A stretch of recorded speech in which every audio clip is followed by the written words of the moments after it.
So could you begin by talking about the premise for the show? So Kaleidoscope is an exhibition of abstract painting and sculpture made in Britain in the 1960s. And all the works are linked by being structured, visually, formally, physically structured by repetition, sequence and symmetry. 19 of the 25 works are drawn from the Arts Council collection. So what particular aspects of this period did you feel were important to highlight?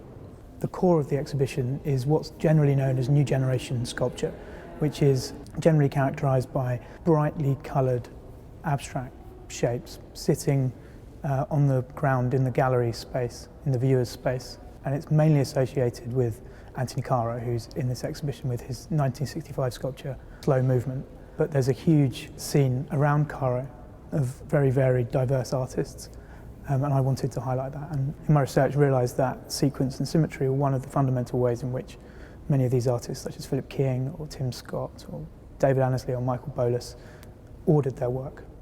And then beyond that, we wanted to extend out in different directions. So there are sort of pop abstract artists like Anthony Donaldson or Richard Smith, who their interest in repetition comes from their fascination with consumer imagery, repetition of imagery in adverts or packaging or film.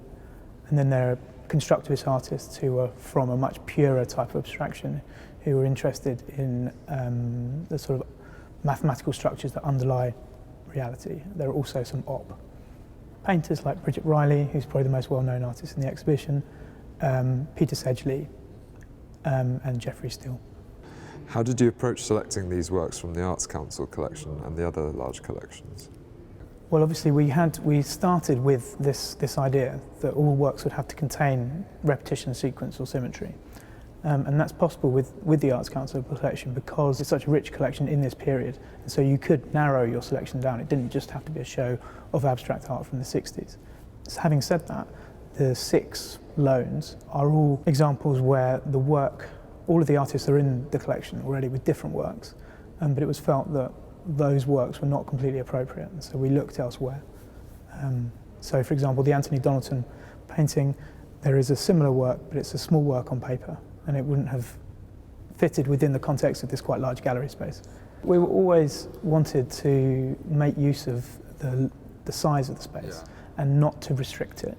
The sculpture is, and the painting as well, is very important that it interacts with the space around it. It's all the work is quite space grabbing, and so we wanted to allow the work to breathe and for everything to sort of interact with each other. So having something too small would break the way the works interacted with each other. Are there any particular works in the show that typify this period in British art for you? I don't really want to single out a particular work because I think what really interests me with putting the show together was how many connections you can make, and particularly how, when we were putting it together, there were connections that we hadn't thought of before. And so we've got the Mary Martin, quite small relief, next to the Phillip King sculpture. And these are artists that you would never associate with each other, but their works do something to each other. And there's a line of Anthony Donaldson, William Turnbull, Jeffrey Steele. Again, they're quite different artists, but the works say something to each other. And I think these connections happen all the way across the show. And sometimes some of the connections are deeper than others, but I don't think any of them are superficial.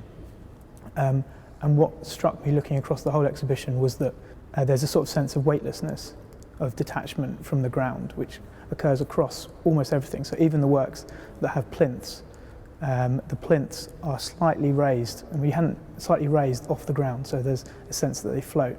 And that's something I hadn't noticed before the exhibition. And then this sort of weightlessness is expressed all the way across in modern materials, so in acrylic paint, in painted steel, in aluminium, in other types of plastics. And I think these two things together, weightlessness and modern materials, speak of a really sort of optimistic attitude to the modern world of the 60s, in the sense that artists as individuals felt that they could say something about this world, even if a lot of the artists would probably reject such a sort of reading of their work, as many abstract artists would reject any wider reading of their work.